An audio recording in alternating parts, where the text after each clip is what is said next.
Hey, Basic Filmmaker here again, Kevin at NAB, of course. I'm at the Saramonic booth, checking out some of their cool new products.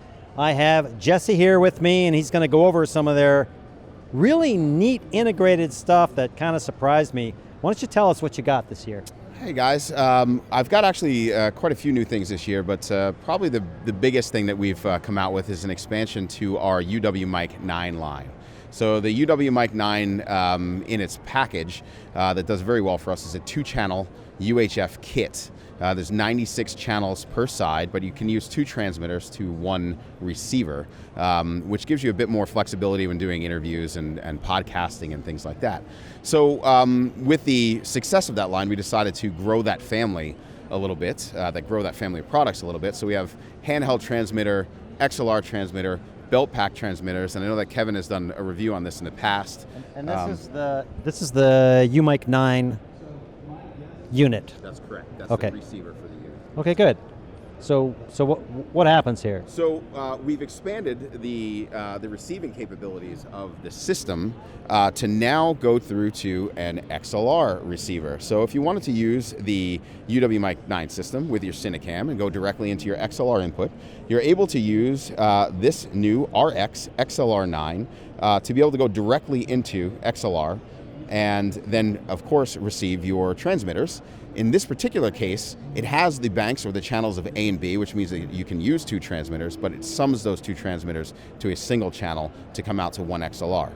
So on this side, we have an XLR jack, and I just want to point out, headphone jack, which is awesome. This isn't the unit.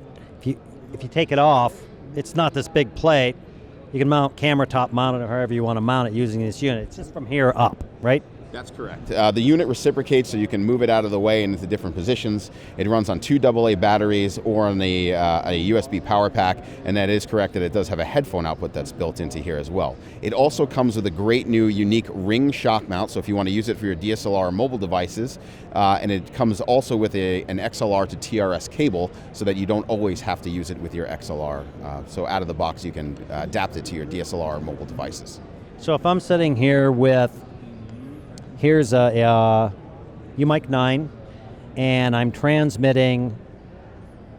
Let me show them. Here's a transmitter, lapel mic.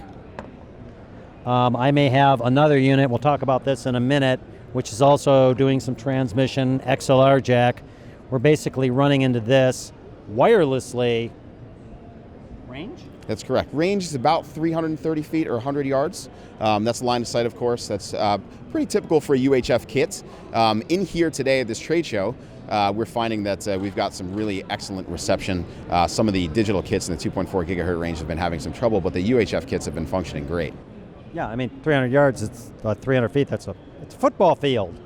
So it's a football field. And I don't know if you're filming something 100 yards away. I think that's pretty far. Sorry, yeah. Your focus is off. I don't know. I'm not seeing it. Exactly. So in working with this, we wanted to expand even further in the line. So as we go a little bit further with this, what Kevin had before is a brand new piece that we're launching here at the show. This is the SP-RX9. So it's a mouthful there. SP-RX9. And the SP-RX9 is a mobile adaptation for the Umic9 kit. So what this allows you to do is on the backside mount a mobile device, would be an Android or iPhone device or perhaps a small tablet. It's in like this, right? Exactly, and that will clamp right inside of there. And so this unscrews up here and it clamps down around your product. The front you'll see looks very much like the other Umic9 devices, and internally it has some very similar features. So you have 2 channels A and B, so you can use 2 transmitters simultaneously, again in the 96 channels of UHF that come along with the Umic9 units, but this has some unique features that the other transmitters do not have.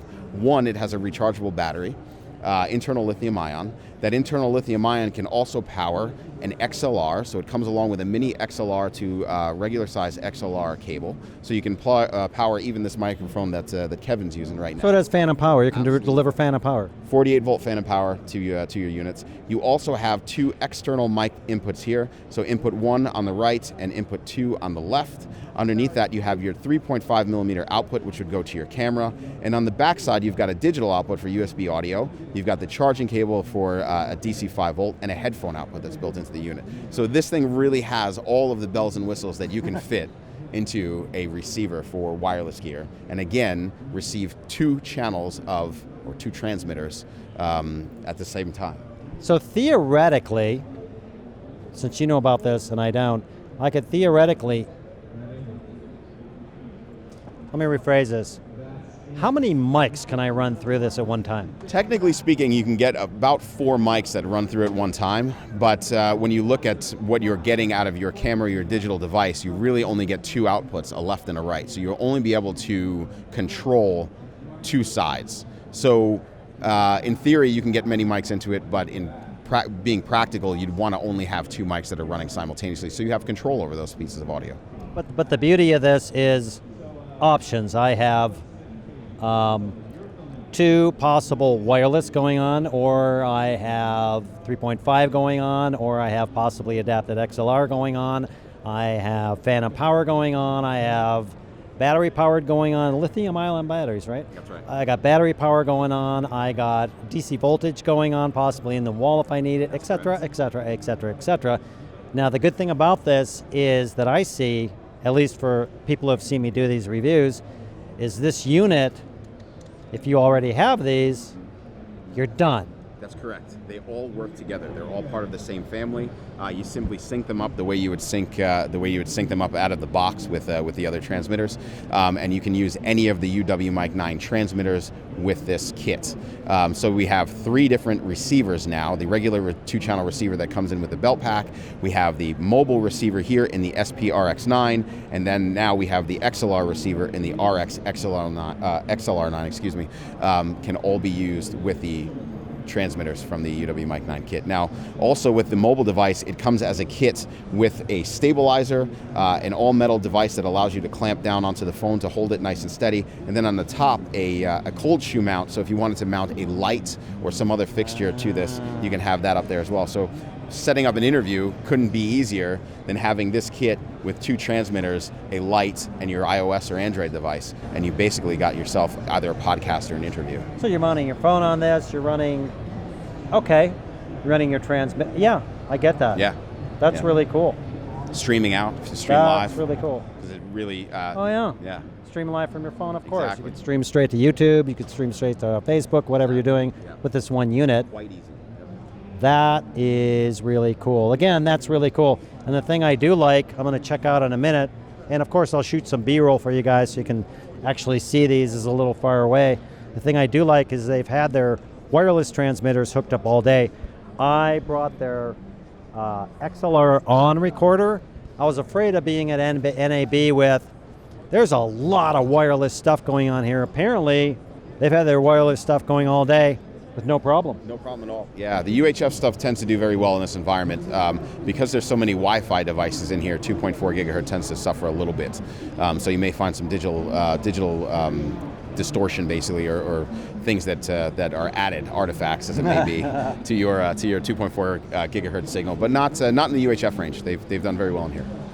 That's awesome, and great. Well, Jessie, I really appreciate you taking the time, showing us the products. Absolutely. I'll put some links below in the channel to various products and things, and thanks a lot. Thank you very much. I appreciate your support as always, and if you have any questions, I'm here to help, so thank you very much. You bet. Thank you, sir. All right, you ready? You good with that? You good with that? Good to go. All right.